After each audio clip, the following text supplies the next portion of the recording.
얼마 전에요, 이 외교부 1차관에 만으로 46살밖에 안 된 새파란 친구를, 과장급이죠. 부서 과장급 되는 최종근이 평화기획비서관을 지금 내정했습니다. 연대 문정인이 제자라고 일컬어지고 또 굉장히 이 친북적인 정책을 추구하고 있다. 그래서 오죽하면 청와대 안보실에 김현종 차장과 다툼이 많아서 김현종이가 밀린 거 아니냐, 그런 이야기까지 나돌았던 사람입니다. 근데 이 최종근은 문정인의 지금 최측근이다, 이렇게 알려져 있습니다. 이 친구는 미국 로체스터 정치학과를 졸업했고 학사를요. 그러니까 아예 대학부터 미국에 다닌 금수저입니다. 금수저니까 가능하죠. 그 다음에 연대에 와서 이 정치학과에 석사를 하고요. 오하이오 주립대학에 가서 박사를 했고 연대 정외과의 교수로 있었습니다. 그러니까 문정인이가 보스 교수면 문정인이 밑에 참모 교수를 한 거죠. 그러다가 이 국가안보실에 문정권 들어서 평화군비통제비서관을 하다가 지금 2019년 3월부터 평화기획비서관을 합니다. 근데 이 친구가 맡은 자리를 보면 다 평화라는 말이 앞에 붙으니까 대한민국은 평화를 친북으로 해석하면 되지 않습니까? 그런데 이 친구 때문에 지금 외교부가 발칵 뒤집어졌다, 술렁이고 있다라는 이야기까지 나오고 있습니다. 그래서 이 사람은 평소에 미국과 마찰을 빚더라도 대북 제재 완화를 밀어붙여야 된다.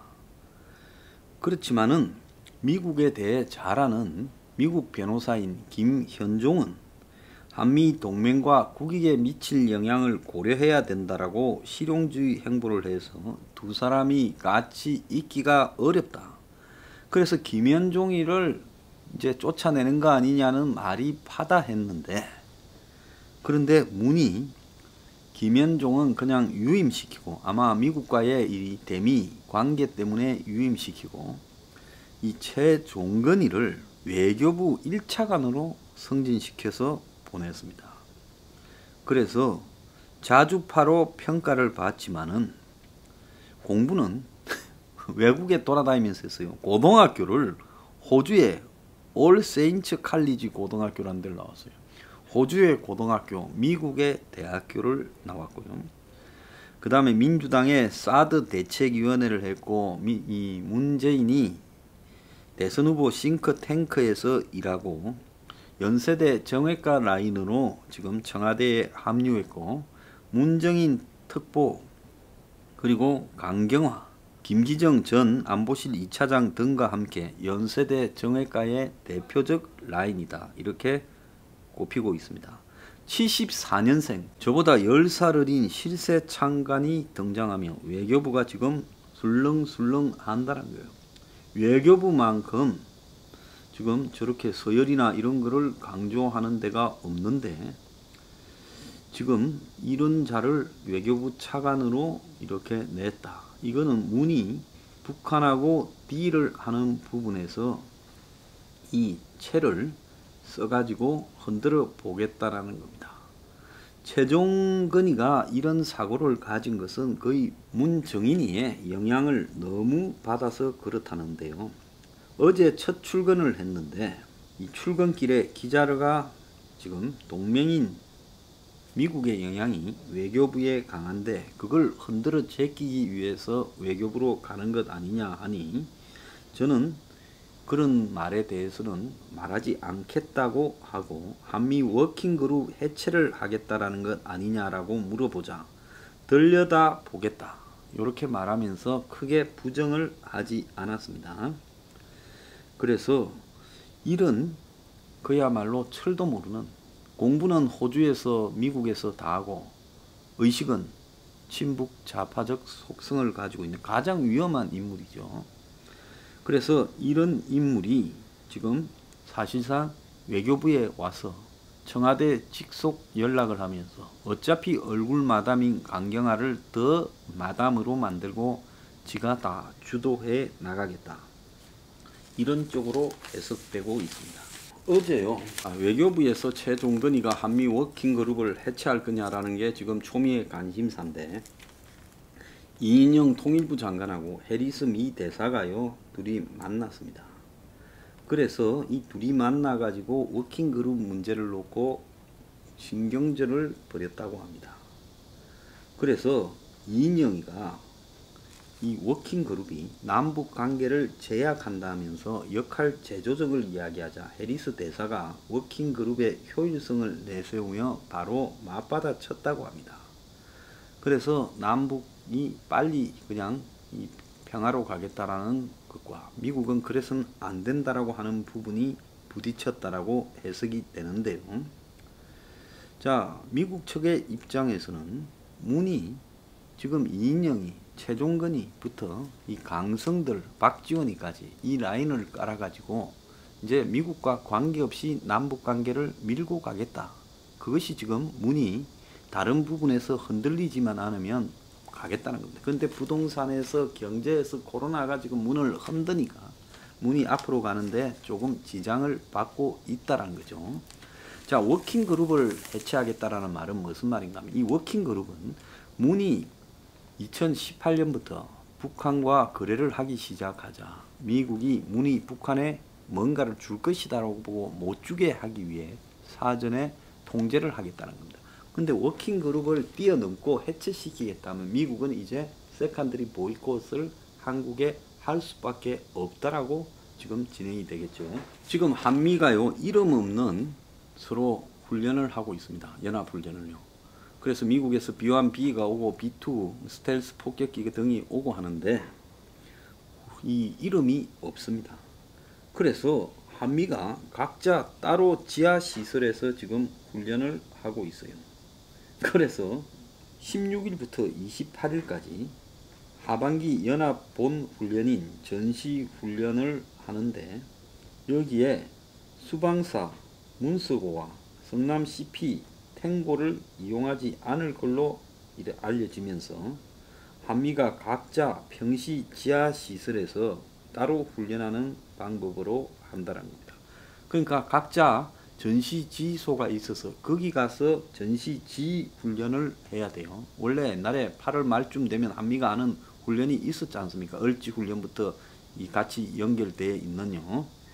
이 얼지 프리덤 가디언입니까? 겉으로 따로 노는 이유는 코로나 확진자가 나와서는 안 된다고 이야기를 하는데, 그런데 전시훈련소가 아닌 곳에서 전시지 훈련을 하니까 그야말로 물 훈련이 아니냐 이런 이야기도 나오고, 이 축소 진행이 되어서 형식적으로 하는 것 아니냐 지금 이런 이야기까지 나오고 있습니다.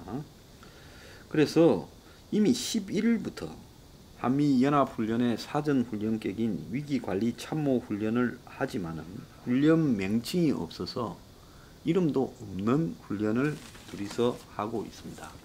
그런데 이 부분이 전시작전권 이항과도 관계가 있는데요. 이 훈련을 제대로 해서 한미 간에 미군이 한국군이 지금 미국과의 이 전시작전권을 이항을 미국 측으로부터 받는 부분에 대해 검증을 받겠다.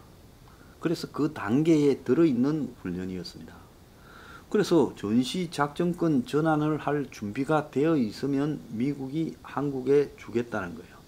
그래서 이번에는 전시작전권의 2단계인 FOC, 즉 한국군만으로 완전히 운용할 수 있는 능력이 될 것인가를 검증한다 했는데, 훈련에 참가해야 될 미군 병력 상당수가 코로나로 입국하지 못하면서 규모가 축소되고, 그래서 FOC 검증 훈련을 예행 연습만 일부 하게 되면서 문재인의 임기 내인 2022년 5월까지 전작권 전환하는 것이 어려울 거다는 겁니다. 올해 2단계를 하고 내년에 3단계 FMC, 즉 완전 임무 수행 능력 검증을 해야 되는데 올해 2단계를 지금 못하고 가버린 거예요. 올해 11월 말에 미국 워싱턴에서요, 한미 국방장관 연례 회의가 있어요. 거기에서 핵심이 지금 이 전시작전권 이양 문제가 될 건데, 지금 미국의 트럼프가 당선될 거냐에 따라 또 내용이 달라질 거고, 트럼프가 지금 미국 국방장관을 바꾸느냐 안 바꾸느냐도 지금 거론을 하고 있기 때문에 미국에도 사실상 손을 놓고 있는 겁니다. 그런데 여러 가지 상황으로 봤을 때 미국이 최근에 중국에 대해서 바짝 쪼고 나오는 걸로 봐서 전시작전권 이양이 어려울 수 있다라는 말이 많이 나오고 있습니다.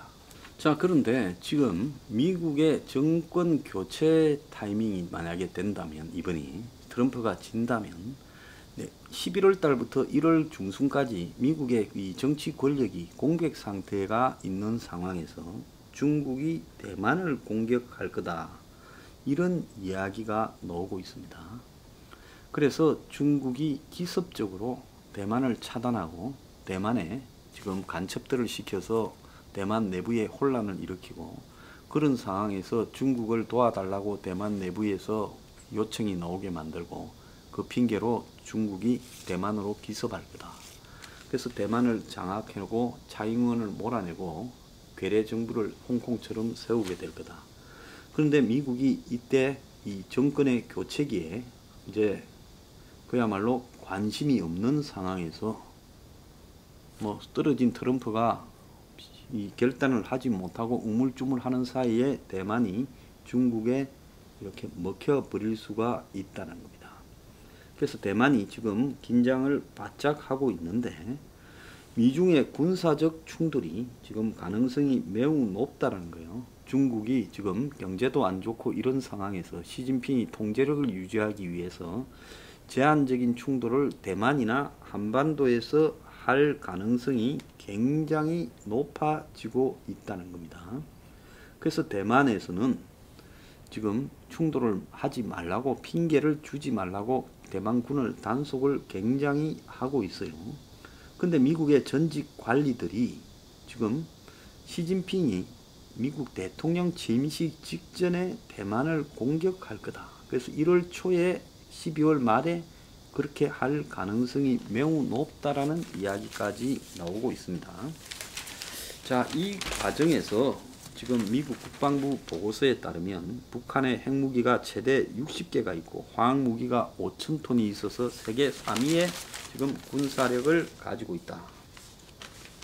그래서 북에 탄저균이 1kg를 쏘면 서울이 5만 명이 사망한다. 제가 지난번에 미국이 북한의 핵무기에 대해 과소평가하고 있는데, 제가 최소 한 5, 60개 있을 거라고 했지요. 이제 60개 있다라는 말이 미국에서 공식적으로 나오고 있다는 겁니다. 핵무기가 몇 개 있는 거하고 60개 있는 거하고는 차원이 다른 부분이다.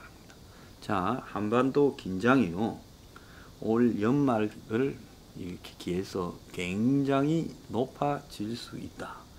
이 부분을 우리가 유심히 봐야 됩니다. 지금 문 정권은 북한과 거래를 하려고, 자, 중국은 대만을 어떤 형태로든지 건드려서 지금 중국의 내부 위기를 돌파하려고 하고, 미국은 정권 교체가 되지 않을까 하는 혼란에 빠져 있고, 자, 이 속에서 지금 여러 가지 지금 연말쯤에 이 외부적 충돌이 발생할 소지가 많이 있다는 겁니다. 한국은 북 친중 정권이 위태로워지는 상황에 빠지게 되고, 이 모든 것이 그런 소지가 충분히 있다는 겁니다.